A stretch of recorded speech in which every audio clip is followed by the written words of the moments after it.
మీరు 200 ఇళ్ళు అన్నారు, ఎన్ని కట్టారో ఎన్ని పేదలకు ఇచ్చారో చెప్తారని భావించాం. కానీ అరిగిపోయిన గ్రామఫోన్ రికార్డు లాగా అవే మాటలు 2014 నుంచి అసెంబ్లీలో బయట వారి కుటుంబం మాట్లాడుతున్నటువంటి మాటలే అరిగిపోయిన రికార్డు లాగా మళ్లీ వేశారు. ఈరోజు 2016లో హైదరాబాద్ ప్రజలకు ఏవైతే మేనిఫెస్టోలో హామీలు ఇచ్చారో అవే హామీలను అమలు చేయకుండా మళ్ళీ ఇందులో రాశారు. గతంలో చేసినటువంటి హామీలు అమలు చేస్తుంటే మీకు ఓటు అడిగేటువంటి నైతిక హక్కు మీకుంది. మీరు అమలు చేయకుండా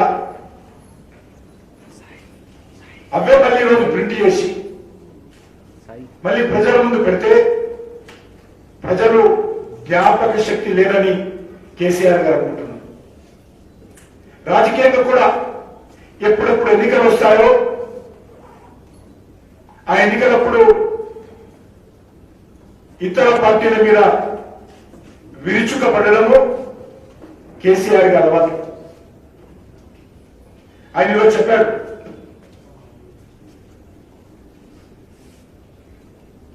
దేశంలో కేసీఆర్ నాయకత్వంలో ప్రత్యామ్నాయ శక్తి నిర్మిస్తామని చెప్పాడు.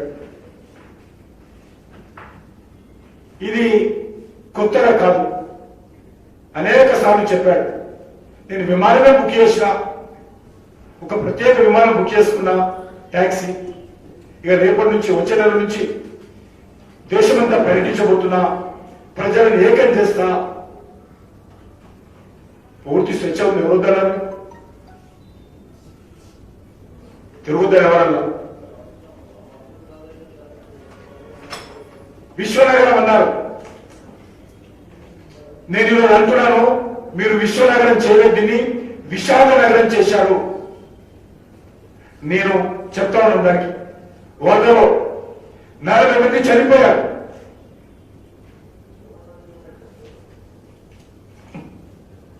ఆరు 6,56,000 కుటుంబాలు, ఇంకా చాలా ఉన్నాయి. ప్రభుత్వ లెక్కల ప్రకారం ఇప్పటికే సహాయం అందించినటువంటి వాళ్ళు 6,56,000 కుటుంబాలు. ఆ ఇళ్లకు నీళ్ళు వచ్చి ప్రజలు నష్టపోయారు. 40 మందికి పైగా అమాయకులు వరదలలో చనిపోయారు. మరి ఏ రకంగా ఇది విశ్వనగరం అవుతుందో చెప్పాలి. గతంలో సెల్లులకు ఉచిత విద్యుత్తు, ఇది గతంలోనే హామీ ఇచ్చారు. ల్యాండ్లకు, దోబీఘాట్లకు ఉచిత విద్యుత్తు గతంలోనే చెప్పారు. పరిశ్రమలకు, వ్యాపార సంస్థలకు విద్యుత్ ఛార్జీల మినహాయింపు, ఇది గతంలోనే ఇచ్చిన హామీ. సినీ పరిశ్రమకు బాసట ఇప్పటికీ అనేక సార్లు చెప్పారు. త్రాగునీటి గోస తీరుస్తాము, ఎన్నిసార్లు చెప్పారో మరి వారికి కూడా తెలియదు. సమగ్ర సివరేజీ మాస్టర్ ప్లాన్ 2016లోనే గంటన్నర పాటు అసెంబ్లీలో మాట్లాడుతూ చెప్పారు ముఖ్యమంత్రి గారు. వరద నీటి నిర్వహణకు మాస్టర్ ప్లాన్ గత పాలకులను విమర్శిస్తూ, ఇది హైదరాబాద్ నగరమా, అసెంబ్లీ ముందు నీళ్లు, రాజ్భవన్ ముందు నీళ్లు, సెక్రటరియట్ ముందు నీళ్లు అని చెప్పినటువంటి ముఖ్యమంత్రి 2014లో ఈ 6.5 సంవత్సరాలలో వరద నీటి నిర్వహణకు చిన్న పని కూడా చేయకుండా మళ్ళీ ఈరోజు అదే బాట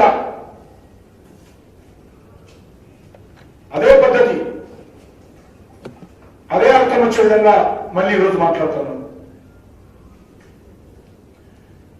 గోదావరితో మూసి అనుసంధానం అంటే ముఖ్యమంత్రి గారి టిఆర్ఎస్ పార్టీకి మేనిఫెస్టో తయారు చేయడానికి కూడా ఎన్నికలు తక్కువ సమయంలో వచ్చాయి కాబట్టి అవకాశం ఉన్నట్టు లేదు. పాత మేనిఫెస్టోని కొత్తగా ముద్రించి జిహెచ్ఎంసీ ప్రజల ముందు పెడుతున్నారని భావిస్తున్నాం. మెట్రో రైలు టిఆర్ఎస్ పార్టీ మెట్రో రైలు ఏం చేస్తుందో చెప్పండి. మెట్రో రైలు అడ్డుకున్నది మీరు అధికారంలోకి వచ్చిన తర్వాత ముఖ్యమంత్రిగా. సంవత్సరాల 2 సంవత్సరాల పాటు ఆలస్యంగా రావడానికి ముఖ్యమంత్రి గారి కారణం. మెట్రో రైలు అబ్జర్వర్ని దాటలేదు, పాతపట్నానికి వెళ్ళలేదు. పాతపట్నం ప్రజల మీద ముసలి కన్నీరు కారుస్తున్నారు ముఖ్యమంత్రి గారు. మెట్రో రైలు దూరం చేసింది మీరే కాదా? మీ మిత్రపక్షమైనటువంటి మజ్లిస్ పార్టీ కాదా? సవాల్ చేస్తా ఉన్నాను. ఎందుకు ఓన్ సిటీలో మెట్రో రైలు తీసుకురాలేదు?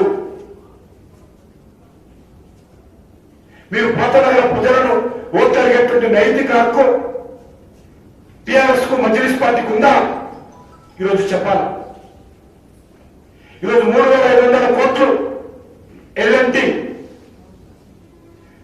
ముఖ్యమంత్రి గారు మెట్రో పనులు ఆపిన కారణంగా ఎల్ఎన్టీ నష్టపోయిందని, ఆ నష్టాన్ని చెల్లించాలని మెట్రో ఉత్తరం రాసిన విషయం వాస్తవం కాదా?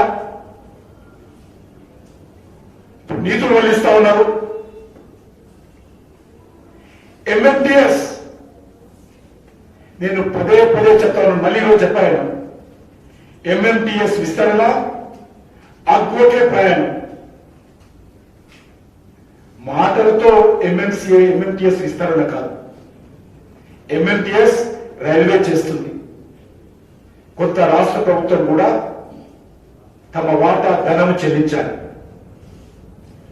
కానీ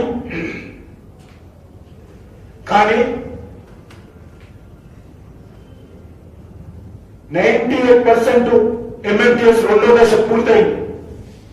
98% రాష్ట్ర ప్రభుత్వం డబ్బులు ఇవ్వని కారణంగా, 2వ దశ తమ వాటా ఇవ్వని కారణంగా ఈరోజు మెట్రో మన ఎంఎంటీఎస్ అగ్రోకే ప్రయాణం ప్రజలకు దూరం చేసిన చరిత్ర కేసీఆర్ రాష్ట్ర ప్రభుత్వం.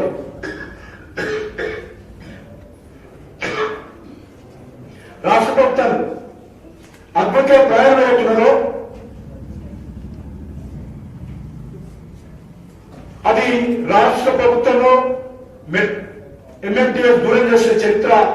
సెకండ్ ఫేజ్ ఇంతవరకు పూర్తయినా కూడా దాన్ని ప్రారంభం కాకుండా, డబ్బులు చెల్లించకుండా అరకొర పనులతో ఆగిపోవడానికి కారణము టిఆర్ఎస్ కాదు అడుగుతా ఉన్నాం.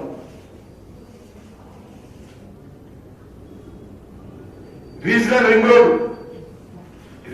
రింగ్ రోడ్డు వేయాలని రాష్ట్ర ప్రభుత్వం భావించినా దానికి కేంద్ర ప్రభుత్వం కూడా పూర్తి స్థాయిలో నేషనల్ హైవేస్ ఆ పనులు చేపట్టడానికి ముందుకొచ్చిన విషయాన్ని ముఖ్యమంత్రి గారు ఇందులో చెప్పుకుంటే బాగుండేది. ట్రాఫిక్ ఫ్రీ నగరం మరి ఎక్కడ ట్రాఫిక్ ఫ్రీ నగరం ఉందో ఇవన్నీ కూడా కాలుష్య నివారణకు ఎలక్ట్రిక్ వాహనాలు,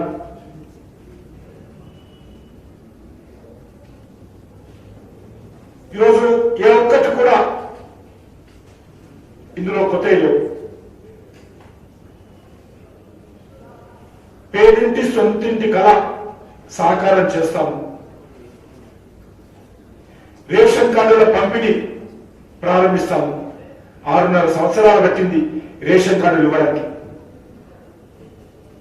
ఒక్క రేషన్ కార్డు ఈ 6.5 సంవత్సరాల్లో ఇవ్వడానికి ఏమంటే వచ్చిందో చెప్పాలి కేసీఆర్ గారు. ఎందుకు ఒక రేషన్ కార్డు ఈ 6.5 సంవత్సరాల్లో ఇవ్వలేదో చెప్పాలి. ఈరోజు ఏ మొత్తం పెట్టుకొని మీరు కొత్తగా ఇస్తామంటున్నారు? ఎందుకు ఈరోజు అడ్డుకున్నారు? అనేక విషయాలు గతంలో చెప్పారు. ఏ ఒక్కటి కూడా ఈరోజు అమలు చేయలేదు. ఇది ప్రశాంత నగరమా, కల్లోల నగరమా? ప్రజలు తెలుసుకోవాలన్నారు. మత శక్తులు, విచ్ఛిన్నకర శక్తులకు అవకాశం ఇవ్వద్దంటున్నాడు. ఈ రాష్ట్రానికి, ఈ దేశానికి ఆయన ఒక దిశ దశ చూపిస్తారు. డాక్టర్ బాబాసాహెబ్ అంబేద్కర్ అందరికీ హక్కు అధికారం ఇచ్చారు. రాజకీయంగా, సామాజికంగా తమకు నచ్చిన బాటలో ప్రయాణం చేయొచ్చు. కానీ నేను ఇక్కడ మీరు ఇప్పటికే అధికారంలో ఉన్నారు కదా, 6.5 సంవత్సరాల్లో ఏమి దిశ, ఏమి దశ తెలంగాణకు వచ్చిందో చెప్పాలి. నువ్వు దేశానికి దిశ దశ చూపించే ముందు తెలంగాణకు ఏమి దశ చూపించారు, ఏమి దిశ చూపించారు చెప్పాలి. మాకు అప్పులు చూపించారు. గత 6.5 సంవత్సరాలుగా లక్షల కోట్ల అప్పులు చేసి కాంట్రాక్టుల దగ్గర కమిషన్లు తీసుకొని హైదరాబాద్ కానీ, తెలంగాణ రాష్ట్రం కానీ పూర్తిగా అప్పుల రాష్ట్రంగా మార్చిన చరిత్ర టిఆర్ఎస్ పార్టీ. దిశ దశ ఉంది. దిశ రాని, దశ రాని కల్వకుంట కుటుంబమే. ఇంకో దశ లేదు, ఇంకో దిశ లేదు. ఏ దిశ వెళ్ళినా, ఏ దశ వెళ్ళినా నేను, మా కుటుంబం, నేను, నా కుటుంబం, నేను, మా కల్వకుంట్ల కుటుంబం. ఇదే కదా మీ దిశ దశ. సంపద సృష్టించే ప్రభుత్వం రావాలన్నా నేను. కానీ ఇటీవల చూశాం, వరద సహాయాన్ని పంపిణీ చేసే కార్యక్రమంలో కూడా దోచుకున్నారు. ఈరోజు నేను పాదయాత్ర చేస్తా ఉంటే బస్తీలో సార్ నాకు 10,000 ఇచ్చి 7,000 తీసుకున్నారని కొంతమంది, 5,000 వెనుక తీసుకున్నారు కొంతమంది. అధికారులు ముందుకెళ్ళగానే వెనుక నుంచి గులాబీ కండువాలు కలుపుకొని నీకు 10,000 వచ్చాయి కదా, 5,000 వాపసి. ఈ రకమైనటువంటి దశ దిశ, ఈ రకమైనటువంటి సంపద సృష్టించేటువంటి వ్యవస్థ మీరు దేశంలో నిర్మాణం చేయాలనుకుంటున్నారా? నేను ఒక్కటే అడుగుతాను.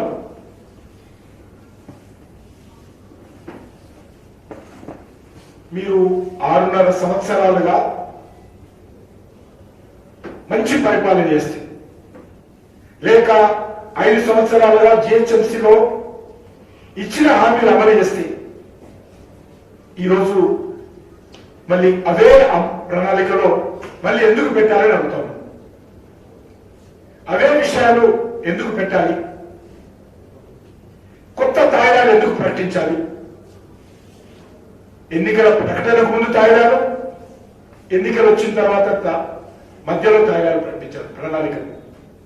మీకు మీద, మీరు చేసిన పని మీద మీకు విశ్వాసం లేదు. There is no confidence on his own government performance in GHMC or Telangana. మీ పర్ఫార్మెన్స్ మీద మీకు కాన్ఫిడెన్స్ లేదు.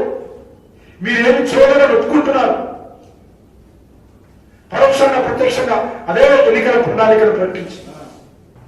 మీరు చేయలేదు కాబట్టి ఈరోజు ప్రజలు మార్పు కావాలని కోరుకుంటున్నారు. మీరు మోసం చేశారు కాబట్టి, మీరు ఇచ్చిన హామీలు అమలు చేయలేదు కాబట్టి ప్రజలు దే వాంట్ టు చేంజ్.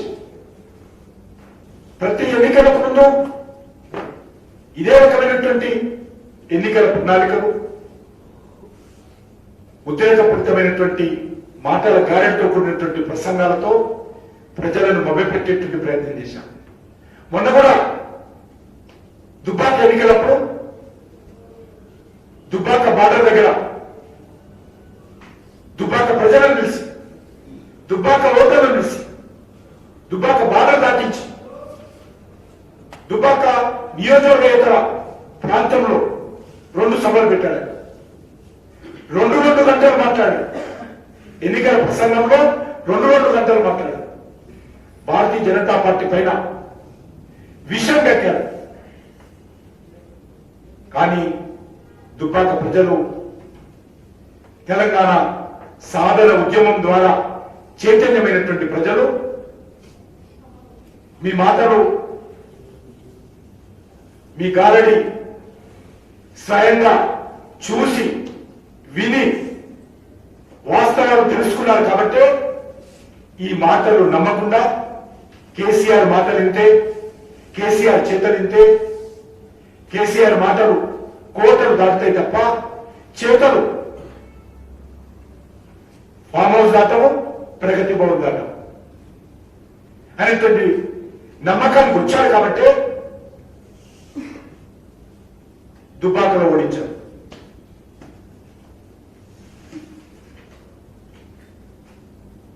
నేను ఒకటే అడుగుతాను. ఈరోజు ఆయన ఉపన్యాసంలో డిస్ఇన్వెస్ట్మెంట్ గురించి మాట్లాడారు. నిజాం షుగర్ ఫ్యాక్టరీ 2014 ఎన్నికల ప్రణాళికలో ఇదే విధంగా టీఆర్ఎస్ పార్టీ అధికారంలోకి వస్తే మూతబడినటువంటి నిజాం షుగర్ ఫ్యాక్టరీలను తెరిపిస్తానని చెప్పారు. 6.5 సంవత్సరాలైంది. ఎందుకు తెప్పించలేదు? మొన్న శాసనసభలో మాట్లాడుతూ బరాబర్ చెప్తున్నా, నిజాం షుగర్ ఫ్యాక్టరీ తెరవను, అది లాభం రాదు, నష్టాల్లో ఉంది అని చెప్పినటువంటి వ్యక్తి ఈరోజు కేంద్ర ప్రభుత్వాన్ని డిస్ఇన్వెస్ట్మెంట్ మీద విమర్శించేటువంటి నైతిక హక్కును అడుగుతా ఉన్నాను. మాకు దేశాన్ని ఏ రకంగా ముందుకు తీసుకెళ్లాలో, కష్టకాలంలో, క్లిష్టమైనటువంటి సమయంలో దేశాన్ని ఏ రకంగా పరిపాలన చేస్తూ సమర్థవంతంగా ముందుకు తీసుకెళ్లాలో నరేంద్ర మోడీ గారికి బాగా తెలుసు. కాబట్టి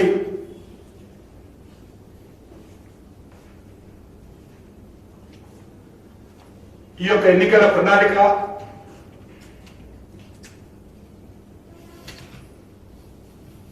ఇది పూర్తిగా నీటి బుడగలాగా ఉన్నటువంటి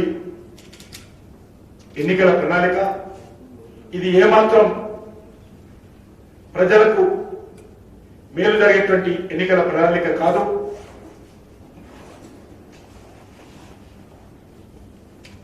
గ్రేటర్ లో 67,000 కోట్ల రూపాయలు ఖర్చు పెట్టి అభివృద్ధి చేశామంటున్నారు. ఎక్కడ అభివృద్ధి జరిగిందని అడుగుతాను. మెట్రో మీకు సంబంధం లేదు, రింగ్ రోడ్డు మీకు సంబంధం లేదు, గోదావరి వాటర్ మీకు సంబంధం లేదు, కృష్ణా వాటర్ మీకు సంబంధం లేదు. మరి 67,000 కోట్లు ఎక్కడ పోయినాయి? 2 బెడ్రూమ్ కట్టలేరు, ఏదో 3,000 ఇల్లు కడుతున్నామన్నారు.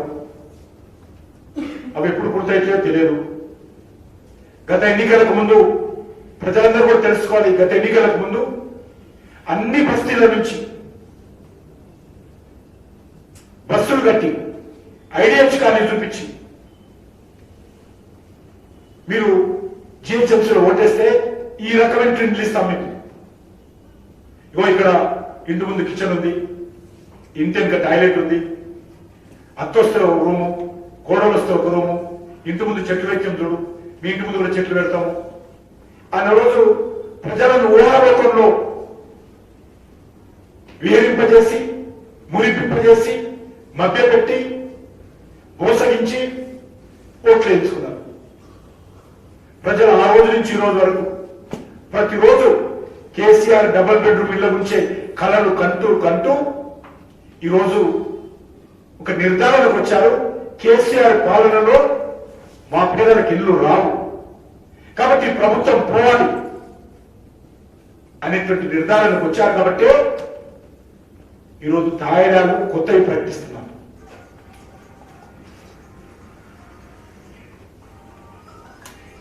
బీజేపీ వ్యతిరేక శక్తులపై ఏకం చేసి యుద్ధం చేస్తారట. ఒక ముఖ్యమంత్రి ఒక కేంద్ర ప్రభుత్వం మీద యుద్ధం చేయడం ఏంటి? యుద్ధము శత్రు దేశాలతో ఉంటుంది.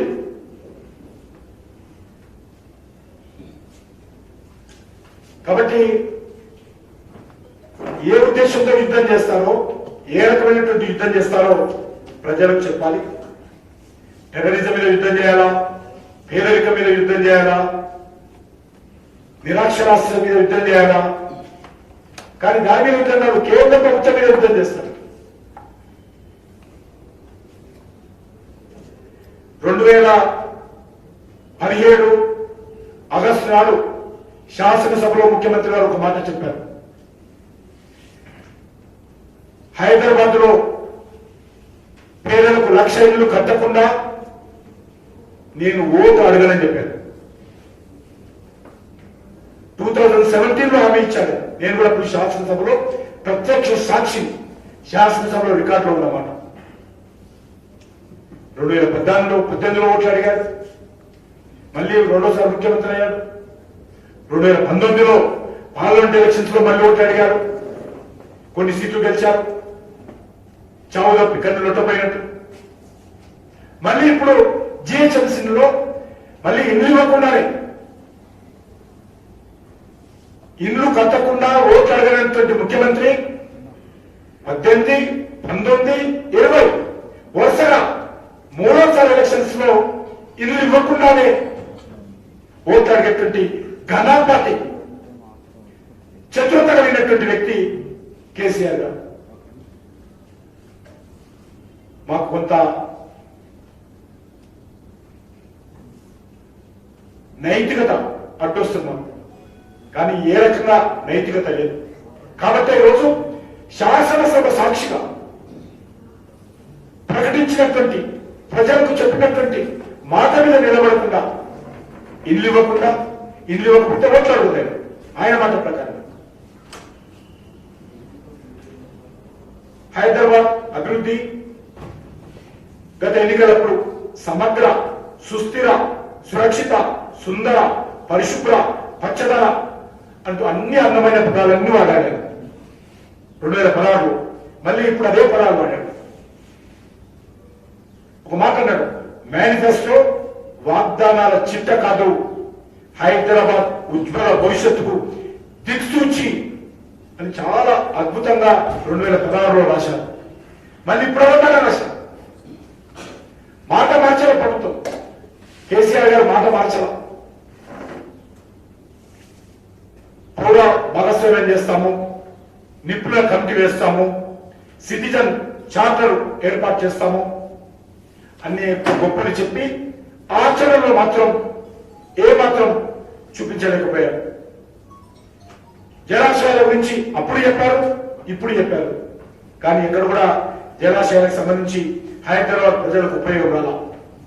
మూసీ నదిపై తూర్పు నుంచి పడమర వరకు 42 కిలోమీటర్ల మేర 6 లైన్ల రోడ్డు నిర్మాణం అని గాలికి వదిలేశారు.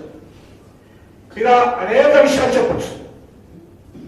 ఏ ఒక్కటి కూడా లాస్ట్ మేనిఫెస్టోలో 3,500 కిలోమీటర్ల పొడవైన మురుగునీటి వ్యవస్థను ఆధునీకరిస్తామని 2016లో చెప్పారు. మళ్ళీ గ్రామఫోన్ రికార్డు లాగా ఈ ఎలక్షన్స్ లో కూడా అదే మాటను మళ్ళీ పునరుద్ధరించారు. కాబట్టి నేను ప్రజలను కోరుతా ఉన్నాను, కేసీఆర్ గారు మాట మీద నిలబడే వ్యక్తి కాదు అనే విషయము అనేక సందర్భాలలో మనకు తెలిసింది. అది సెప్టెంబర్ 17 కావచ్చు, దళిత ముఖ్యమంత్రి కావచ్చు, దళిత భూమి కావచ్చు, ఉద్యోగాలు కావచ్చు, లేక అవినీతి విషయంలో కావచ్చు, అన్ని విషయాలలో మరి మాట మీద నిలబడే వ్యక్తి కాదు, విశ్వసనీయత కలిగిన వ్యక్తి కాదు అనే విషయము ఈరోజు హైదరాబాద్ ప్రజలు కానీ, తెలంగాణ ప్రజలు కానీ, దేశ ప్రజలు కానీ అందరూ అర్థం చేసుకోవాల్సినటువంటి అవసరం ఉందని చెప్పి నేను భావిస్తా ఉన్నాను. మళ్ళీ ఈ మేనిఫెస్టోలో కూడా 1,10,000 ఉద్యోగాలు, 1,10,000 ఉద్యోగాలు కొత్తగా మేనిఫెస్టో, లేటెస్ట్ మేనిఫెస్టోలో కూడా 1,10,000 ఉద్యోగాలు. ఎన్నిసార్లు చెప్తారు ఈ మాట? 6 ఏళ్ల నుంచి చెప్పిన మాట శాసనసభలో బయట పబ్లిక్ మీటింగ్లలో చెప్పిన మాటనే చెప్తా ఉన్నాం. కాబట్టి ప్రజలు అర్థం చేసుకోవాల్సినటువంటి అవసరం ఉంది. ఈ ఎన్నికల్లో ప్రజలు ఒక నిర్ధారణకు వచ్చారని భావిస్తున్నాం. అది ముఖ్యమంత్రి గారు కూడా అర్థమైనట్టుంది. అందుకే మళ్ళీ కొత్త కాయిదాలు ప్రకటించేటువంటి మళ్ళీ ఆయన ఇందులో అమలు చేసేటువంటి ప్రయత్నం చేస్తా ఉన్నారు. మత కళాల గురించి, కర్ఫ్యూల గురించి, కర్ఫ్యూ ఫాసల గురించి మాట్లాడే రోజు నేను ముఖ్యమంత్రి గారు మనవి చేస్తాను. ఇలాంటి కార్పొరేషన్లు దేశంలో అనేకం ఉన్నాయి. 80% కార్పొరేషన్లలో బీజేపీ అధికారం ఉంది. 80% ఆఫ్ కార్పొరేషన్స్, సుమారు 17-18 రాష్ట్రాలలో బీజేపీ ప్రభుత్వాలు ఉన్నాయి. దేశంలో 6.5 సంవత్సరాలుగా అద్భుతంగా పరిపాలన చేస్తా ఉన్నారు. బాంబు పేలులు లేవు.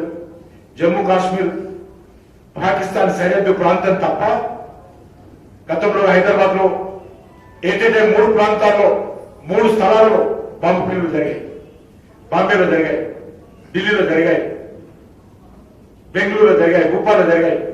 కానీ నరేంద్ర మోడీ గారు వచ్చిన తర్వాత మత కళాలు లేవు, కర్ఫ్యూలు లేవు, బాంబు పేలులు లేవు.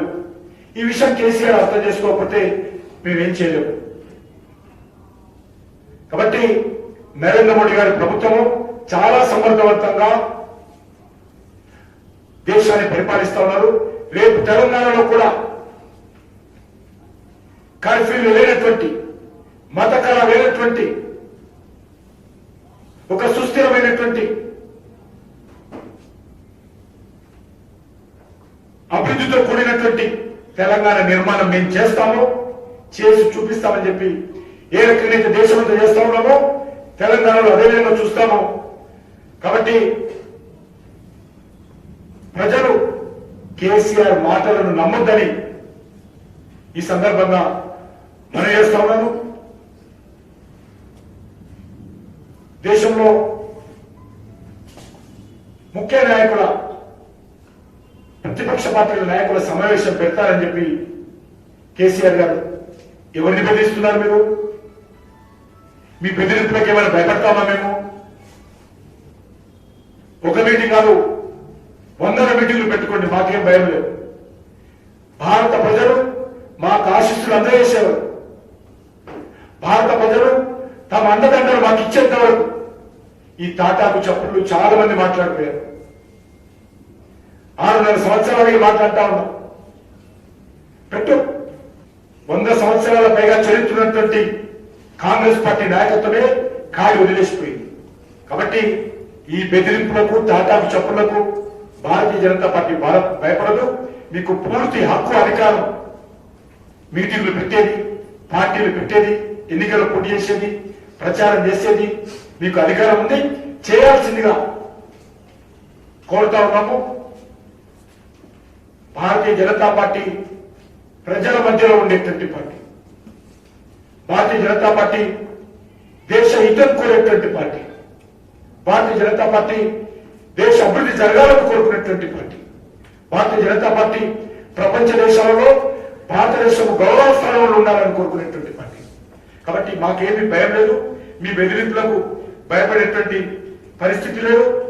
కాబట్టి మీలాగా మేము ఎక్కడ కూడా పక్షపాతంతో ఉండము. మీ గజ్జలకు ఒక న్యాయము, మీ సిద్దిపేటకు ఒక న్యాయము, పక్కన ఉన్నటువంటి దుబ్బాకు ఒక న్యాయము, పక్కన ఉన్నటువంటి మేడకు ఒక న్యాయము, పక్కన ఉన్నటువంటి సంగారెడ్డికి ఒక న్యాయము మేము ఎప్పుడు కూడా చేయము. భూసేకరణలో పక్షపాతం,